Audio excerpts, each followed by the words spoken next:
Ave Maris Stella. Hello and welcome back to Vatican II in a Year. This is your host, Father Matthew Schneider. I am a priest of the Church of Christ and I teach theology. This is a podcast on the Starcross Production Network at sqpn.com. Today we're on day 96 and we're covering Orientalium Ecclesiarum, number 1, on valuing all rights. So this is a short document. Today is going to be one of the shortest days, of all year. It was hard to slice otherwise because there started chapters after this. So if you want to follow along, we have a reading plan and more details at sqpn.com/Vatican or frmatthewlc.com/Vatican. Yesterday, we had an interview introducing this document with Father Daniel Shaba. Today, we're just covering the preamble, as I noted there. Tomorrow, we'll start with chapter 1. And this is really pointing out how the church holds all of these in high esteem, and she wants to continue these various traditions of the East. And that's really what our theme is going to be today. But like I said, it's going to be a shorter one just because of how this document's divided. And I kind of was trying to make the breaks as natural as possible, because this is under 150 words total, which is very rare because our average is about 425 over the course of the year. And, I don't have it on the reading plan for everybody, but I have a Excel document, which I use, which is the basis for the reading plan I made for everybody. And that Excel document has a column with word count per day. So anyways, a little behind the scenes. So let's read paragraph 1 here. The Catholic Church holds in high esteem the institutions, liturgical rites, ecclesial traditions, and the established standards of the Christian life of the Eastern churches. For in them, distinguished as they are for their venerable antiquity, there remains conspicuous the tradition that has been handed down from the apostles through the fathers, and that forms part of the divinely revealed and undivided heritage of the universal church. This sacred ecumenical council, therefore, in its care for the Eastern churches, must bear living witness to that tradition, in order that they may flourish, and with new apostolic vigor execute the tasks entrusted them, has determined to lay down a number of principles in addition to those which refer to the universal church. All else is remitted to the care of the Eastern synods and of the Holy See. So, right, this is our document. This is our first paragraph. Pretty straightforward. The first thing to note is that we talked about with Father Daniel Shaba, but Leo XIII really went back to say, hey, let's return these churches more to their Eastern rites, because for a long time, a lot of the popes, for whatever reason, were trying to more Latinize these rites. They're trying to bring these rites more in line with the Latin liturgy and the Latin traditions, right? But they each have their own traditions, their own liturgy and things like that, and even just different traditions. For example, in like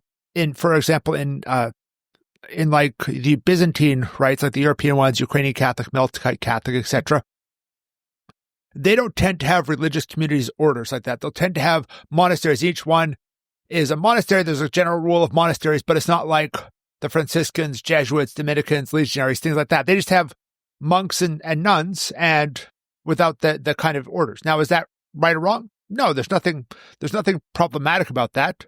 That's just a different way of doing things, right? But also this thing today, this paragraph today is talking about how these rites are ancient, right? So their traditions generally go back about as far as the Roman Rite, right? So we have Justin Martyr in about 150. He's the first one to talk specifically about how the Eucharistic prayer goes. We have a kind of very brief kind of thing in the Didache in about 95 AD. And the Didache basically says that we consecrate bread and wine and we say, this is my body, this is my blood, but doesn't give the whole aspect of the anaphora or Eucharistic prayer. In 150, Justin Martyr comes along and he says, hey, wait a second. Each priest or each bishop will use words he finds appropriate. But then we find within a few hundred years after that, like 500 AD, that there's kind of set ones, but the set ones are regional. So like there's one in Rome and Italy, one in Constantinople in Greece there. Constantinople being modern Istanbul. At the time, it was much more Greek than Turkic, as far as population. And then you had, Damascus and then Mesopotamia and things like that, and then Egypt. And these rites kind of solidified and a tradition built up around them. So we have these rites, which are not apostolic tradition, right? They're not apostolic. They're not from the apostolic age. They can't be apostolic tradition because they aren't universal. They're just for that region. But they are a kind of ancient rite, and they are worth maintaining so that we see the beauty of this whole spectrum of different rites, and we see the different aspects which all point to that reality of Jesus in the Eucharist, that reality of the sacraments, that reality of the aspects of the church. And this is an important heritage. It needs to be preserved, right? And they bear witness to this heritage, right? So you have these Chaldean Catholics who, like Father Shab was talking about, are usually Mesopotamia, modern day Kuwait, Iraq, Syria there. They were there right from like the apostles. Some of the apostles, Apostle Thomas, went there on missions, and some of them, they went back, way back. So the Armenians, for example, claim that they were the first nation completely converted to Christianity. And they're out, Syria is kind of that north area, kind of Syria, Iraq, Turkey today, kind of where those three countries come together. And so they have this ancient thing, they have this ancient reality, and we need to preserve that so we can see the universality of the church, right?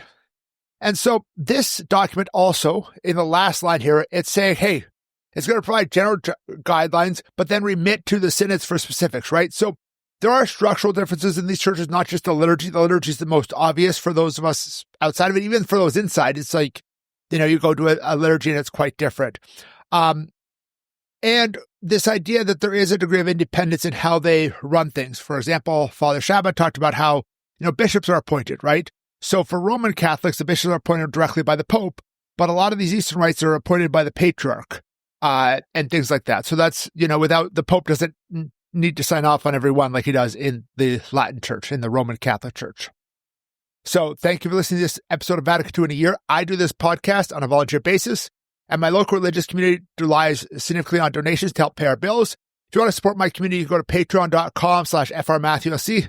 There's also a link for a one-time donation at my own site, frmatthewlc.com.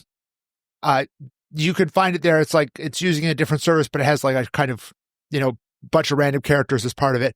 You can also, the actual link, that's why I just say go to my site. It's right there. You can also donate to support StarQuest at sqpn.com/give. Tomorrow we're going to continue with the next paragraphs of Orientalium Ecclesiarum, which is paragraphs 2 to 4 on we should protect all the rights of the church. So we want to protect these rights, which kind of imply to 8. Please join us then to learn more about Vatican II, which provides a blueprint for the Catholic Church. Go to sqpn.com/Vatican, frmatthewlc.com/Vatican, or Vatican SQPN on Facebook and X for more information on the podcast, such as playlists for individual documents and a reading plan. Amen.